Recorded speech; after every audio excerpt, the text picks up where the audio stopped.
Lectura del libro de los Hechos de los Apóstoles. En aquellos días, el ángel del Señor le dijo a Felipe: ponte en camino hacia el sur, por la carretera de Jerusalén a Gaza, que cruza el desierto. Se puso en camino y de pronto vio venir a un etíope. Era un eunuco, ministro de Candaces, reina de Etiopía, e intendente del tesoro, que había ido en peregrinación a Jerusalén. Iba de vuelta, sentado en su carroza, leyendo el profeta Isaías. El Espíritu dijo a Felipe: acércate y pégate a la carroza. Felipe se acercó corriendo, le oyó leer el profeta Isaías y le preguntó: ¿entiendes lo que estás leyendo? Contestó: ¿y cómo voy a entenderlo si nadie me guía? Invitó a Felipe a subir y a sentarse con él. El pasaje de la escritura que estaba leyendo era este: como cordero llevado al matadero, como oveja ante el esquilador, enmudecía y no abría la boca. Sin defensa, sin justicia se lo llevaron. ¿Quién meditó en su destino? Lo arrancaron de los vivos. El eunuco le preguntó a Felipe: por favor, ¿de quién dice esto el profeta? ¿De él mismo o de otro? Felipe se puso a hablarle y, tomando pie de este pasaje, le anunció el evangelio de Jesús. En el viaje llegaron a un sitio donde había agua y dijo el eunuco: mira, agua, ¿qué dificultad hay en que me bautice? Contestó Felipe: si crees de todo corazón, se puede. Respondió el eunuco: creo que el Hijo de Dios es Jesús, el Mesías. Mandó parar la carroza, bajaron los dos al agua y Felipe lo bautizó. Cuando salieron del agua, el Espíritu del Señor arrebató a Felipe. El eunuco no volvió a verlo y siguió su viaje lleno de alegría.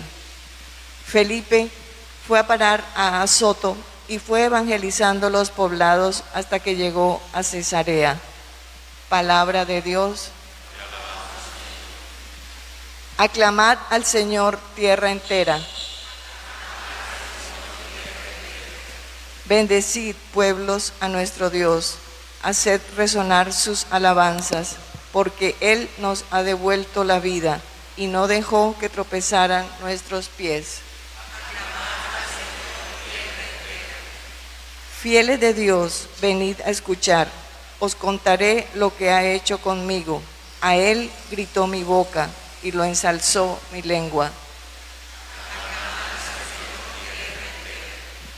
Bendito sea Dios, que no rechazó mi súplica ni me retiró su favor.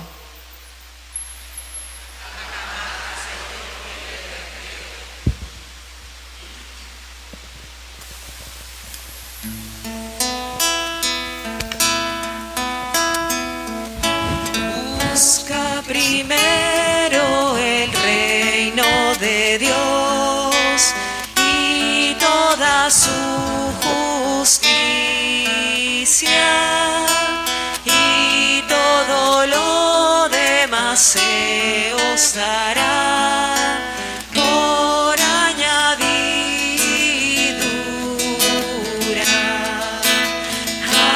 Aleluya, aleluya, aleluya, aleluya, aleluya, aleluya, aleluya, aleluya, aleluya. El Señor esté con ustedes. Y con tu espíritu. Lectura del Santo Evangelio según San Juan. Gloria a ti, Señor. En aquel tiempo dijo Jesús a la gente: nadie puede venir a mí si no lo atrae el Padre que me ha enviado. y yo los resucitaré el último día. Está escrito en los profetas: serán todos discípulos de Dios. Todo el que escuche lo que dice el Padre y aprende, viene a mí. No es que nadie haya visto al Padre, a no ser el que procede de Dios. Ese ha visto al Padre. Os lo aseguro, el que cree tiene vida eterna. Yo soy el pan de la vida. Vuestros padres comieron en el desierto el maná y murieron. Este es el pan que baja del cielo, para que el hombre coma de él y no muera. Yo soy el pan vivo que ha bajado del cielo. El que coma de este pan vivirá para siempre. Y el pan que yo daré es mi carne para la vida del mundo. Palabra del Señor. Gloria a ti, Señor Jesús.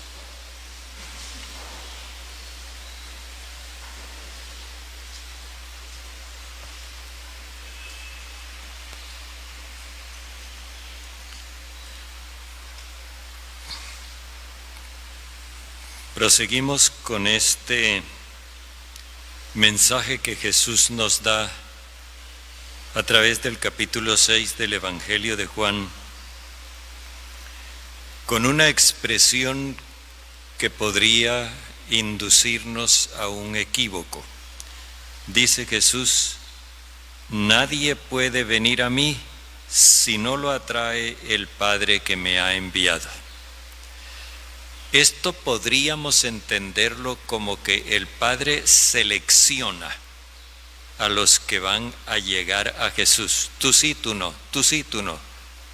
Cuando en realidad lo que Jesús quiere dar a entender es lo contrario, que eso depende de cada uno de nosotros. El asunto está en esto, en que a Jesús solamente le da fe aquel que se sienta atraído por el Dios que es Padre.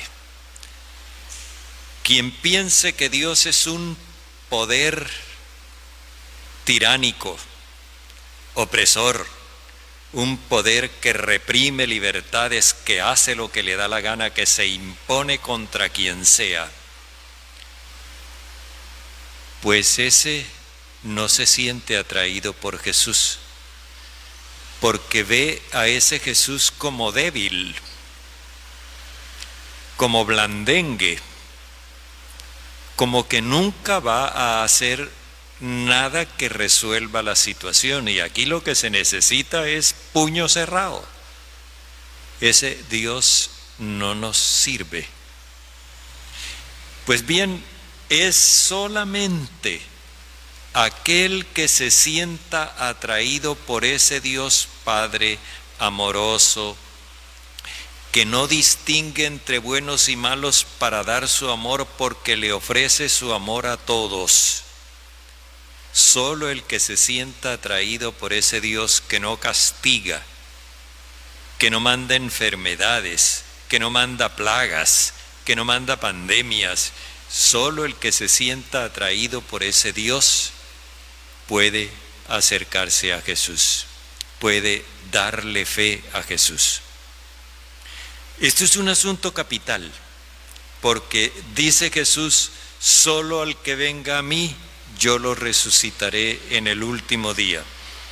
Sin embargo, esta expresión, como la veíamos el otro día, no significa una mera afiliación religiosa, porque puede darse el caso de que una persona se afilie a una religión que invoque el nombre de Jesús,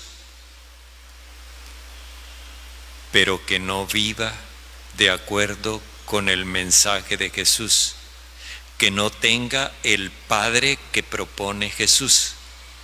Entonces, más allá de la afiliación religiosa, se trata de la actitud ante la vida humana, el Padre. Y el que se ponga de parte de la vida, verá que la vida se pone de parte de él. en el sentido de que a todo el que me preste su adhesión, al que crea en mí, yo lo resucitaré en el último día. Y entonces Jesús toma, con esa libertad que Él tiene y que quiere que tengamos también los discípulos, toma un texto de la antigua Escritura y lo interpreta, como veíamos en los días pasados, en lo que se refiere a Él. Dice, está escrito en los profetas, serán todos discípulos de Dios.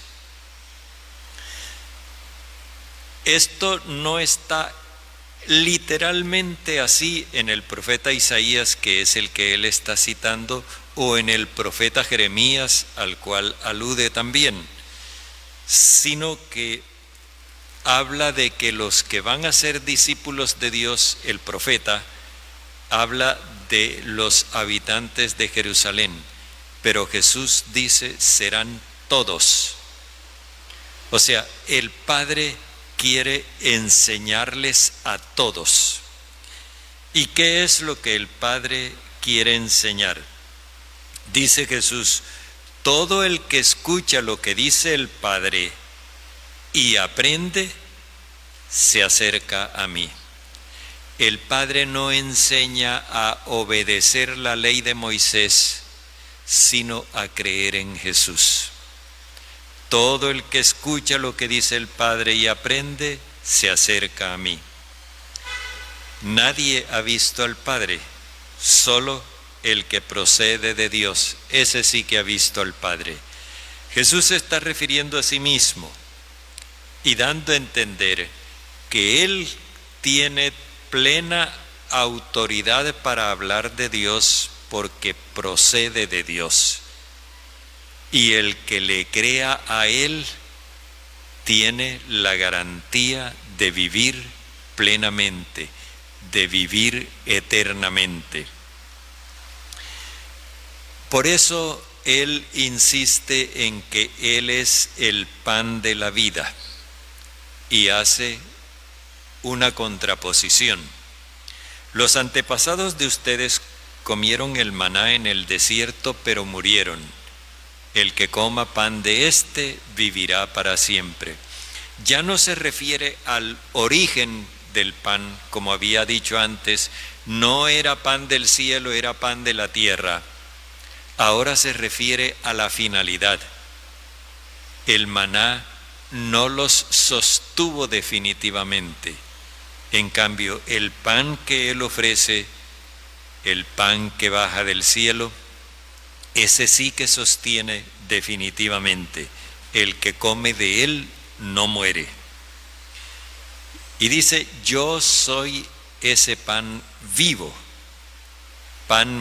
bajado del cielo.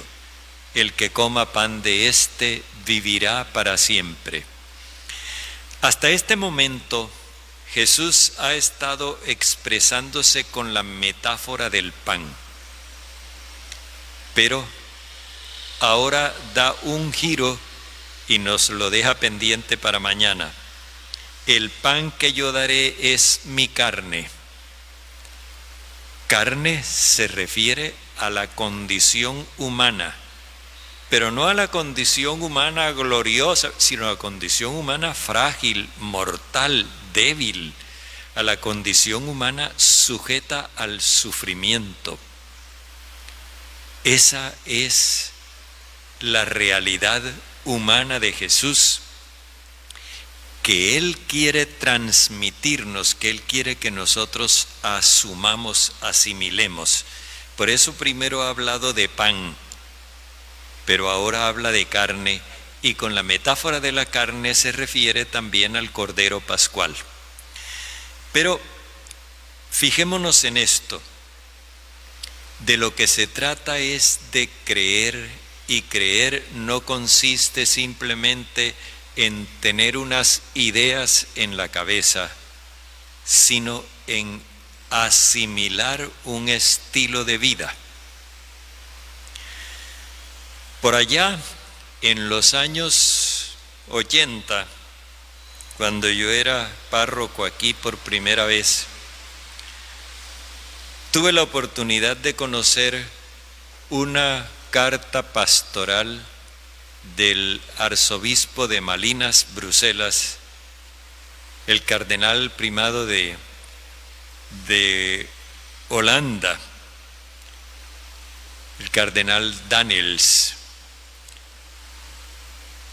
Era una carta pastoral para invitar a favorecer la pastoral vocacional.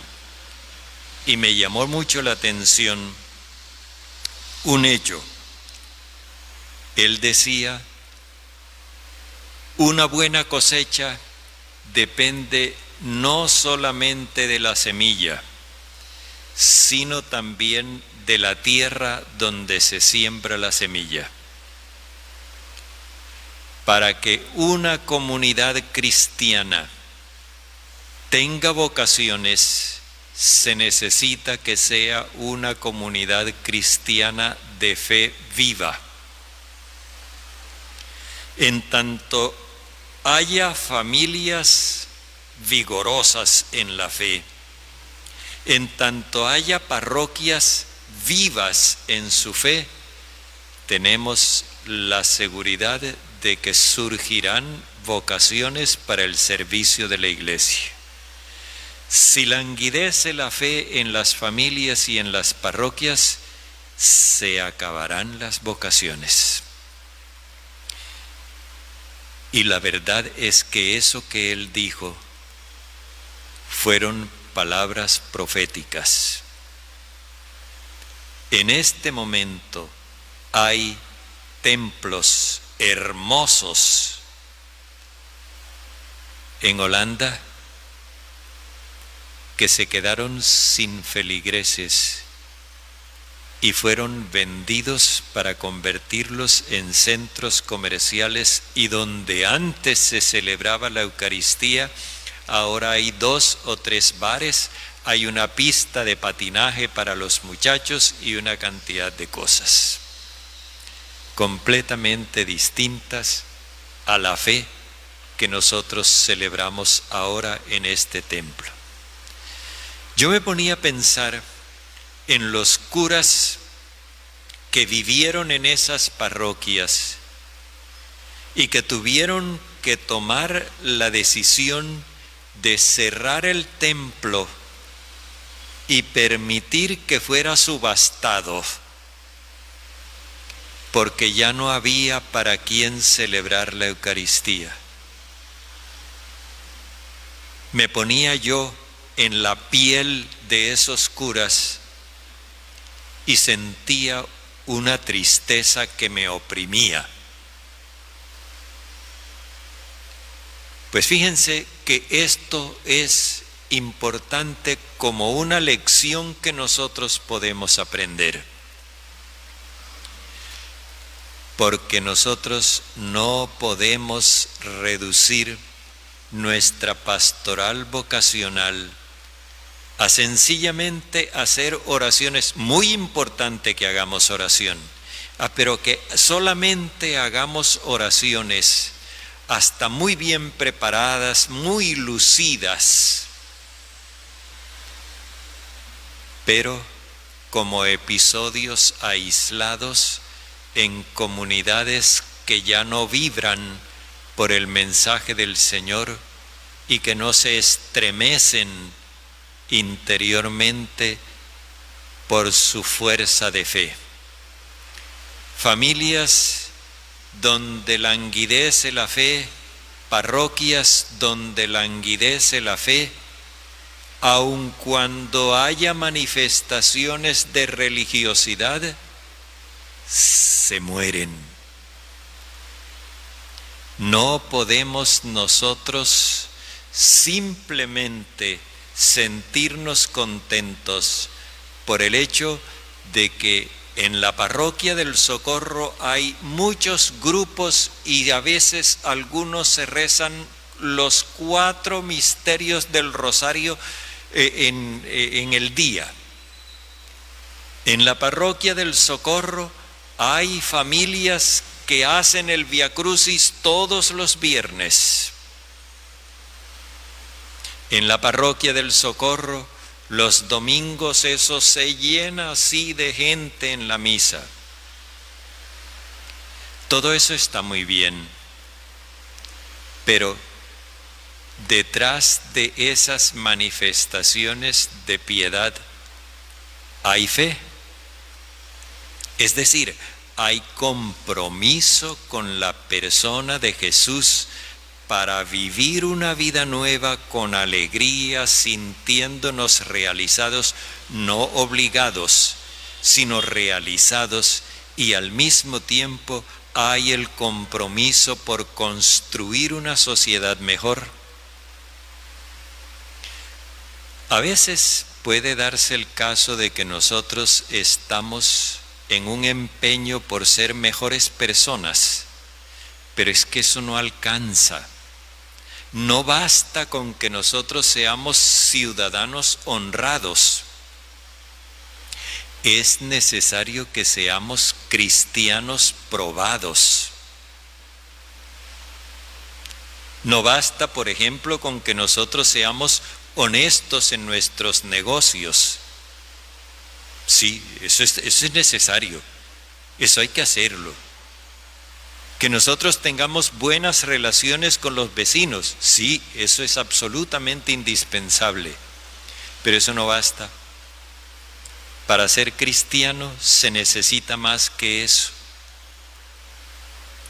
Y nosotros lo sabemos. Porque nos encontramos a veces con ateos que son personas de una intachable moralidad. Ateos que son personas de una sociabilidad envidiable, pero no tienen fe. Y entonces, ¿dónde está la diferencia? Esa es precisamente la que nosotros necesitamos afirmar. La diferencia entre el que cree y el que no cree. Y no es porque el que no cree es un bandido sin vergüenza, no. Puede darse el caso de personas no creyentes que sean íntegras. La diferencia la tenemos que afirmar nosotros y se llama Jesucristo. Y por otro lado, si nosotros estamos caminándole a proyectos sociales y políticos que no hacen más que perpetuar este viejo orden criminal, egoísta, ¿dónde está el proyecto del reino de Dios? ¿Dónde está nuestro compromiso por construir el reino de Dios? Y entonces, si nosotros nos estamos limitando a ser personas, buenas personas, que de vez en cuando rezan y van a misa, buenas personas que cada vez que hay elecciones salen a votar, pero estamos haciendo lo mismo que hace todo el mundo, creyentes y no creyentes. Pregunto, ¿qué entusiasmo van a encontrar los jóvenes en la persona de Jesucristo? ¿Qué les va a llamar la atención a ellos para decir, yo quiero apersonarme de la causa de Jesucristo y trabajar por esa causa porque me parece importante que la humanidad lo conozca? No bastan las prácticas devocionales. Es necesario que nosotros asumamos con toda la fuerza el mensaje de Jesús para proponerlo con toda la convicción de nuestra vida. De lo contrario, podemos hacer todas las oraciones del mundo y nos iremos quedando con curas cada vez más envejecidos y con los conventos de religiosas cada vez más vacíos.